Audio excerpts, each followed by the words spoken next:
वृत्तवाहिनीत आपल्या सगळ्यांचं स्वागत। वळूया अशा काही ठळक घडामोडींकडे। अखेर उपमहापौरांचा राजीनामा मंजूर झाल्यानंतर आता ठाणेकरांना प्रतीक्षा नव्या उपमहापौरांची। ठाणे जिल्हा परिषदेत 22 वारसांना अनुकंपा तत्वावर मिळणार नोकरी आणि उद्या मध्य रेल्वेचा 3 मार्गांवर मेगा ब्लॉक। भाजपाचे ठाणे शहराध्यक्ष मिलिंद पाटणकर अजूनही ठाणे शहराबाहेर असून सध्या ते कर्नाटकातच आहेत। त्यांच्या पत्नीनं त्यांची भेट घेतली असून यावेळी त्यांच्या समवेत भाजपाचा एक पदाधिकारी देखील होता। दरम्यान पाटणकर यांच्याकडून जबरदस्तीनं लिहून घेतलेला राजीनामा मंजूर करण्यात आल्यानं येत्या काही दिवसात उपमहापौर पदाची निवडणूक होणार आहे। निवडणुकीसाठी आता लोकशाही आघाडीबरोबर महायुतीनं देखील मोर्चेबांधणी सुरू केली आहे। परंतु परिवहन सभापती पदाच्या निवडणुकीप्रसंगी झालेल्या भाजपातील अंतर्गत गटबाजी चव्हाट्यावर आल्यानं त्याचा फटका येत्या काळात भाजपाला सहन करावा लागणार आहे। परिवहन समिती सभापतीच्या निवडणुकीत दगाबाजी केल्याचा ठपका ठेवण्यात आलेले पाटणकर हे अद्यापही ठाण्यात परतलेले नाहीत। आता त्यांचा राजीनामा देखील मान्य करण्यात आला असून सोमवार नंतर उपमहापौर निवडणुकीची घोषणा करण्यात येईल असे स्पष्ट संकेत महापालिकेच्या वतीनं देण्यात आले आहेत। त्यामुळे आता उपमहापौर पदाच्या निवडणुकीसाठी लोकशाही आघाडी आणि महायुतीनं देखील तयारी सुरू केली आहे। त्यामुळे उपमहापौर पदासाठी कोण कोण पुढे येणार हे आता लवकरच स्पष्ट होणार आहे। ठाणे महानगरपालिका हद्दीत घर घेताय का? मग ते अनधिकृत तर नाही ना, याची खातर जमा करा। अनधिकृत घर घेणं हा विकणाऱ्यासोबत विकत घेणारा देखील तितकाच दोषी असतो। तेव्हा घराची डोळस खरेदी करा। आपली कुठे फसवणूक तर होत नाही ना, यासाठी ठाणे महानगरपालिका मुख्यालयातील 4थ्या मजल्यावरील बांधकाम विभागात घराचा सर्वे नंबर, टिक्का नंबर याची खातर जमा करा। घराचं स्वप्न अवश्य करूया साकार, पण अनधिकृत घराचा नका करू कधीही विचार। अधिकृत घर म्हणजे उद्याची देखील निश्चिंती। अनधिकृत घराचे दार म्हणजे डोक्यावर कधीही तोडण्याची टांगती तलवार। जगणं तुमचं होऊ दे सुरेर गाणं, स्वच्छ सुंदर आणि अधिकृत घरांचं हजर ठाणं। ठाणे महापालिकेतर्फे जनहितार्थ प्रसारित। आकस्मिक मृत्यू झालेल्या कर्मचाऱ्यांच्या वारसांना जिल्हा परिषद सेवेत घेण्यासाठी हालचालींना वेग आलाय। मृत पावलेल्या 104 कर्मचाऱ्यांच्या वारसांपैकी 22 वारसांना जिल्हा परिषदेत नोकरी मिळणार असून शैक्षणिक पात्रतेनुसार नियुक्तीपत्रकं देण्यात येतील। यापूर्वी इतर पद रिक्त नसल्याचं सांगत पदवीधर कर्मचाऱ्यांच्या हाती झाडू देण्यात आला होता। सेवेत असताना मृत पावलेल्या कर्मचाऱ्यात शिक्षक, ग्रामसेवक, लिपिक, शिपाई इत्यादी कर्मचाऱ्यांचा समावेश आहे।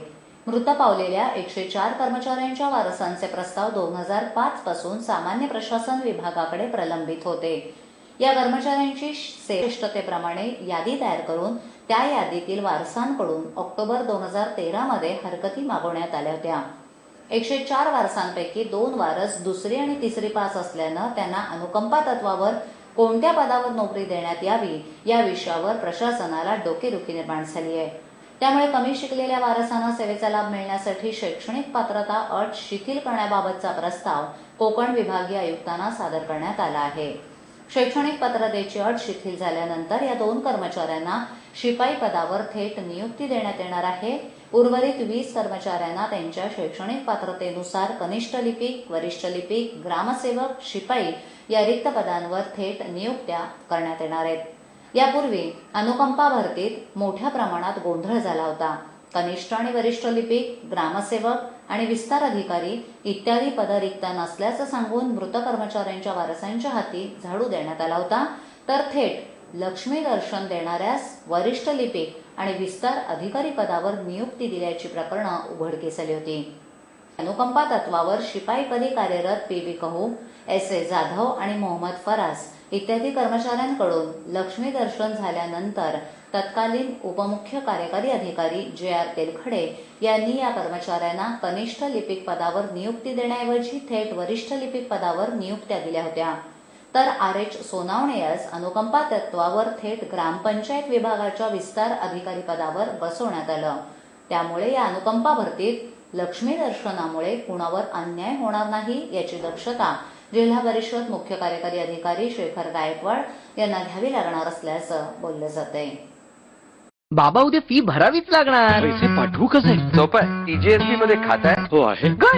एटीएम कार्ड आहे. मग पैसे इथल्या शाखेत टाका आणि त्यांना कुठल्याही ATM मधनं काढायला सांगा. बँक नेटवर्कच्या कुठल्याही एटीएम मध्ये तुम्ही TJSBचे एटीएम कार्ड वापरू शकता. बाबा पैसे मिळाले.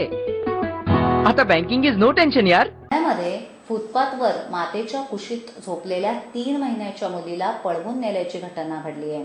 या प्रकरणी नौपाडा पोलीस ठाण्यामध्ये अपहरणाचा गुन्हा दाखल करण्यात आला असून मुलीला पळवून नेणाऱ्या महिलेचा शोध सुरू असल्याची माहिती पोलिसांनी दिली आहे.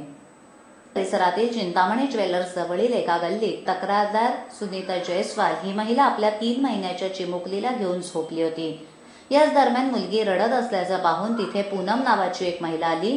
तिनं मुलीला दूध पाजून नालिश करते असं सांगून घेऊन गेली. गुरुवारी घडली. मुलीला घेऊन गेलेली महिला परत आलीच नसल्यानं सुनीतानं नौपाडा पोलीस ठाण्यात धाव घेतली. या प्रकरणी पोलीस ठाण्यात अपहरणाचा गुन्हा दाखल करण्यात आला. मुलगी पळवून नेणाऱ्या महिलेचा शोध सुरू असल्याची माहिती पोलिसांनी दिली. पेच्या मुख्य मार्गावरील माटुंगा मुलुंड जलद गती मार्गासह कुर्ला ते CST आणि वडाळा माहीम या दिशांवर रविवारी मेगा ब्लॉक घेण्यात येणार आहे. हा ब्लॉक सकाळी 10:45 ते दुपारी 2:15 या कालावधीत घेण्यात येणार आहे. मार्गावरील ब्लॉकमुळे वरील मार्गावरील सर्व डाऊन जलद गाड्या ब्लॉकच्या कालावधीत डाऊन धीम्या गती मार्गावर वळवण्यात येणार आहेत. त्या सर्व स्थानकांवर थांबतील. नंतर ठाण्यापुढे पुन्हा जलद गती दिशेनं धावतील असं जनसंपर्क विभागानं स्पष्ट केलंय. कुर्ला CST मार्गावर अप दिशेवर ब्लॉक घेण्यात आला असून बेलापूर वाशी पनवेल या ठिकाणाहून येणाऱ्या लोकल कुर्ला भायखळा मार्गावर मुख्य मार्गावरील जलद गती दिशेवरून चालवण्यात येणार आहेत.